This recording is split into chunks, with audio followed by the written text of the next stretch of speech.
A dark mood in Downing Street after what was described to me as a dicey day. Number 10 will hope that rows over lockdowns and a flat refurbishment will not cut through with voters. But sometimes there is a long tail. Nick, what there? Well, we invited the government on the programme. They said no. I'm now joined by the former Shadow Chancellor and member of the Public Administration Committee, John McDonnell, former chair of the House of Commons Procedure Committee, Charles Walker, and the director of Centre for Study of Corruption at Sussex University, Professor Liz David-Barrett. It's good to have you all. And Charles Walker, if I can start with you perhaps, and that quote from Dominic Cummings, who claimed that the Prime Minister had been unethical, foolish and possibly illegal to get donors to pay for a refurbishment of the flat. Is Cummings wrong? Well, I have to say I think the refurbishment of the flat is the least important issue that's being covered, because at the end of the day it didn't cost the taxpayer a penny.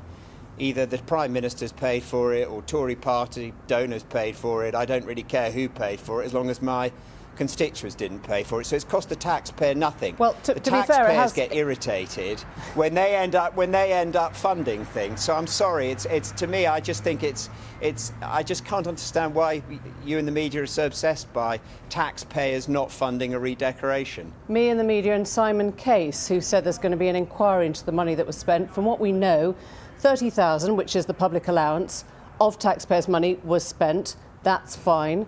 Then we understand that it was paid for possibly by a donor through CCHQ, and it was only latterly that the Prime Minister then paid that money back. One of your former colleagues, a former cabinet minister, described that as basic money laundering, the transfer of the money through the system in that way. So why is it not important?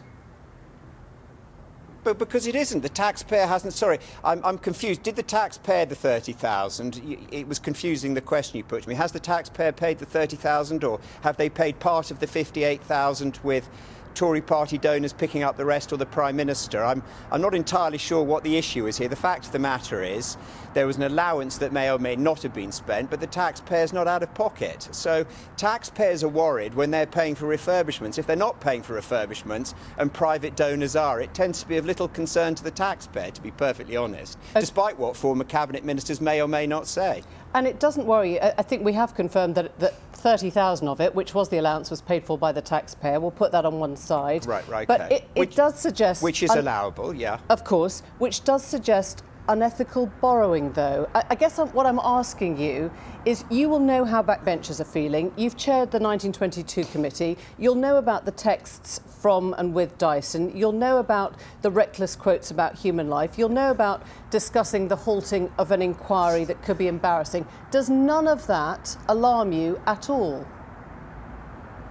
So, Emily, I've been on your programme, and you will know that I'm not a signed-up member of the Boris Johnson fan club. I've been often voting against my own government. But we are talking about a man that nearly killed himself last year while in office, trying to navigate this crisis. We're talking about a man who's delivered the most successful vaccine programme of any major developed country in the world. We're talking about a man who bent over backwards to get ventilators made. Can you imagine if we hadn't had the ventilators made, what you would be saying? So I'm sorry, I can't really understand. There are many things I can take issue with the Prime Minister about, but none of the things you've mentioned to me tonight are things that really I'm actually going to get too cross about. I just suggest that a lot of the public would believe that you can do both. You know, you can be a Prime Minister with a successful vaccination programme and also be empathetic to loss of life, and also not be open to accusations of cronyism or corruption. You can do both. But look, at the end of the day, we needed ventilators. We were short tens of thousands. He had to get them built. He did what any person would do. He said, right, get them built, and I don't care how we're going to do it, but we've got to get them built. That is not wrong in itself. He wanted to save lives. He actually put his own health at risk to save lives. His vaccine programme, this country's vaccine programme, is the most successful of any developed economy. If you want to find issue with the Prime Minister, I'm happy to come on and do that, but not on these issues. Fine, let me bring in John McDonnell to respond to some of those thoughts, John McDonnell, that the Prime Minister put his own life on the line to save lives and did what he needed to at the time. Let's be clear, and I have a lot of respect for Charles, and he is an independent person, but on this one, I'm afraid I disagree with him. Boris Johnson was a Prime Minister who initially ignored the threat of COVID, then ignored consistently the advice given to him about the promptness of lockdowns. And as a result of that, I believe thousands of people lost their lives. Nevertheless, that's the record. And that's why the families of people who've died as a result, tragically died as a result of COVID, want a proper inquiry so that we can learn the lessons from that. However, this is a slightly different matter we're dealing with now. Let me try and explain to Charles why I think all these matters are quite important. They individually may seem insignificant, but actually I believe, and I think his colleagues agree as well, that the general public actually do expect some level of decency and honesty from their politicians. We went through the expenses scandal and people were shocked and horrified at what was going on. And I think at the moment, people begin to get anxious about what's going on surrounding the Prime Minister. The issue around the flat is about being honest and open. £30,000 came from the public purse. That was what he was allowed. He wanted something different other than John Lewis. Well, actually, most of us would be really pleased to shop at John Lewis anyway, but he wanted something more than that. And it looks as though he simply got the Conservative Party to ask donors to give money to pay the rest. Why can't he be honest and just explain that rather than delay it? The reason he doesn't is because actually people out there think, and I think quite rightfully, there's no such thing as a free lunch in politics. People pay money up and donate on the basis of the hope of something in return. That's the fear the general public have about this behaviour. Except, John, to go back to Charles Walker's point, which was that if the taxpayer isn't footing the bill, fundamentally, they don't really care. This isn't going to cut through. If it's a dispute between CCHQ and the Prime Minister and a Tory donor, they don't care. Emily, there's 2 points here. One is whether it cuts through or not. To be honest, I'm not bothered. It's up to the general public and individuals. I do think ordinary working people do expect the Prime Minister to be honest and decent and open. And they don't like the idea of backdoor donations, particularly around an issue like this. They just don't like it. And that's my view. But there's something beyond that. And this is the responsibility that Charles and I have and my colleagues on the Public Administration Committee, which is our job is to uphold standards in public life. And when we see those standards beginning to slip, our job is to blow the whistle to make sure it doesn't slip any further.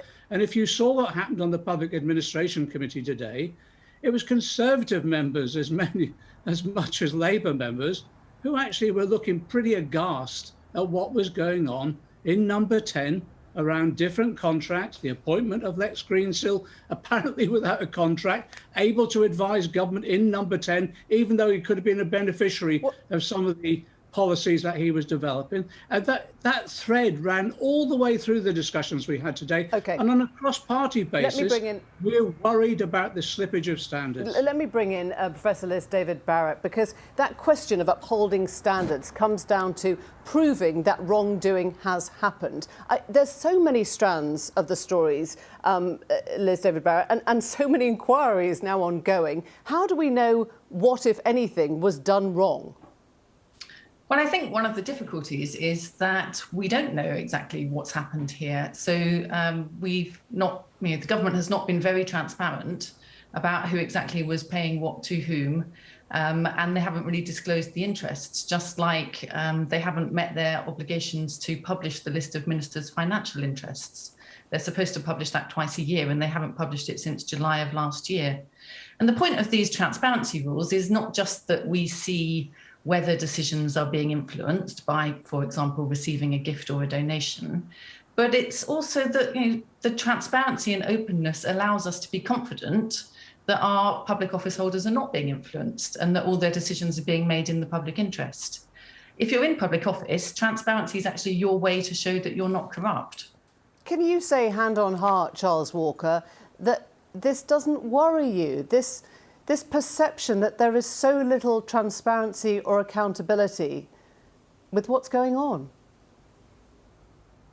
I'll tell you what worries me, Emily, is that we've passed swingeing legislation over the past year without any meaningful debate, virtually no debate at all. What worries me is that still only a handful of members of Parliament are actually turning up to the Palace of Westminster, the House of Commons, to represent their constituents. I think it's acceptable to sit at home reading speeches down their Zoom cameras. So I'm sorry. No, it's not. It is about the government of this country, and it's about people turning up to do their job, I'm afraid, at the House of Commons. And that, I'm afraid, is a far bigger concern to me and most of my electorate, I think, than who paid for wallpaper at number 10. Elizabeth I mean, it David-Barrett. really is. And it is so British, isn't it? It's so British that we're getting aerated about private donors paying for a sofa and wallpaper, and not about the fact that our Parliament is barely meeting and the government is introducing legislation with virtually zero scrutiny. When it does bring legislation to the floor of the House, it gets waved through by the Labour Party. Okay, so there are bigger issues to worry about than wallpaper. Can I ask Elizabeth to respond to that in terms of what the public should be caring about? I think the public needs to care about whether public office holders are living up to those principles that we have. So openness, honesty, integrity. These principles, there are 7 of them in all, and they're all there for a good reason. But one of the problems is that public office holders are not living up to those principles. And I think we've come to a point where we can say that actually we can't really trust people to stick to those principles, and we need probably more explicit and clearer rules to make sure that they do live up to their standards. One of the problems here is when someone, particularly ministers, when you become a minister for the first time, you've got a lot of space to make really big decisions. And although that's always been the case, what has changed in the last 10, 20 years is that there's so much more blurring between government decision making and the private sector. So ministers are in a position where their decisions are going to be affecting private interests, which might overlap with their own interests, and where they've got people in business who are very close to the government. So what we have is a situation with a lot of potential for conflicts of interest. Okay. Thank you all very much indeed. Thanks for joining us this evening. Appreciate it.